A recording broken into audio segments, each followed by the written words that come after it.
তামিলনাড়ু বিধানসভা নির্বাচনে রাজনৈতিক দল তামিলগা ভেট্রি কাজাগাম এর প্রধান হিসেবে প্রথম লড়াই করলেন থালাপতি বিজয়। যদিও দলটির কিছু কর্মকাণ্ড ট্রল বা মিমের খোরাক জুগিয়েছে, তবুও প্রতিষ্ঠাতা বিজয় এবং তার অনুসারীরা সামাজিক যোগাযোগ মাধ্যমে রাজত্ব করতে এবং মানুষের হৃদয়ে জায়গা করে নিতে কোনো কমতি রাখেননি। ভারতে এবারের নির্বাচনে সোশ্যাল মিডিয়ার ব্যাপক প্রভাব দেখা গেছে। মাঠ পর্যায়ে প্রচার চললেও আসল ঝড় উঠেছিল অনলাইন দুনিয়ায়। ইনফ্লুয়েন্সার মার্কেটিং থেকে শুরু করে সৃজনশীল প্রচারণার মাধ্যমে টিভিকে বাজিমাত করেছে। ভাইরাল ভিডিও, মার্চেন্ডাইজ, রোবট, এমনকি হলোগ্রাম ব্যবহারের মাধ্যমে এক নজিরবিহীন প্রচারণা চালিয়েছেন থালাপতি বিজয়। মনে করিয়ে দিয়েছেন ৩৩ বছরের অভিনয় ক্যারিয়ারের তুঙ্গে থেকেও তিনি মানুষের সেবায় রাজনীতিতে এসেছেন। রাজনৈতিক দল ডিএমকের স্ট্যালিনের বিরুদ্ধে নামলেও তিনি জানতেন প্রথম নির্বাচনেই শক্ত অবস্থান তৈরি করতে সৃজনশীলতার কোনো বিকল্প নেই। রাজনৈতিক সমাবেশে সমর্থকদের পদদলিত হওয়ার করুণ ঘটনার পর অল্প সময়ের মধ্যে প্রতিটি নির্বাচনী এলাকায় পৌঁছানো অসম্ভব ছিল। তাই বিজয়ের দল হলোগ্রাম প্রযুক্তি ব্যবহার করেছে। এর মাধ্যমে বিজয়কে অনেক দূরের গ্রামেও স্থানীয় প্রার্থীর পাশে দাঁড়িয়ে ভাষণ দিতে দেখা গেছে, যা সাধারণ সভার চেয়েও অনেক বেশি আকর্ষণীয় হয়ে উঠেছে। প্রযুক্তির ব্যবহারে এক ধাপ এগিয়ে কোয়েম্বাটোরে রোবট মোতায়েন করেছে টিভিকে। দলের সিগনেচার সাদা শার্ট এবং লাল হলুদ স্কার্ফ পরা এই রোবটগুলো ভোটারদের অভিবাদন জানায়। এটি মূলত তরুণ ও প্রযুক্তিপ্রেমী ভোটারদের আকৃষ্ট করার একটি স্ট্যান্ড ছিল।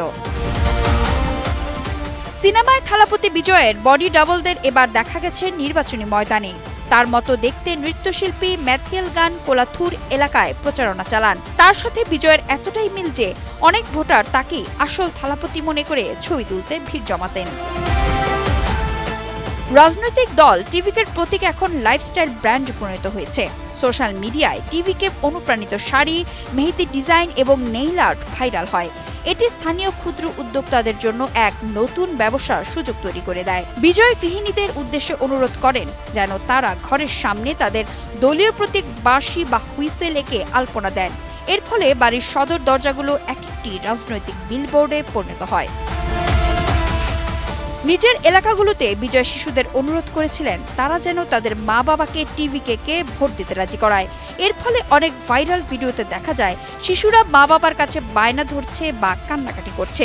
অনেকে একে ইমোশনাল ব্র্যান্ডিং বলেছে, কেউ কেউ শিশুদের রাজনীতিতে জড়ানোর সমালোচনা করেছে। ভোটের দিন নির্বাচনী আচরণবিধি অনুযায়ী প্রচারণা বন্ধ থাকলেও সমর্থকরা বিজয় ইউনিফর্ম অর্থাৎ সাদা শার্ট এবং খাকি প্যান্ট পরে বের হন। এমনকি এই পোশাক পরা সেলিব্রিটিদের দেখেও মানুষ ধারণা করে নিয়েছিল তারা থালাপতি বিজয়কেই ভোট দিয়েছেন। বিজয়ের এমন অভিষেক প্রচারণা ছিল অনেকটা সিনেম্যাটিক থিয়েটারের মতো। সামাজিক যোগাযোগ মাধ্যম এবং প্রযুক্তির সংমিশ্রণে তিনি জনমত তৈরিতে সফল হলেও নজিরবিহীন এই প্রচারণা শেষ পর্যন্ত ভোটের বাক্সে কতটা প্রভাব ফেলবে এবং দীর্ঘমেয়াদী রাজনৈতিক গ্রহণযোগ্যতা আনবে কিনা সেটাই এখন দেখার বিষয়।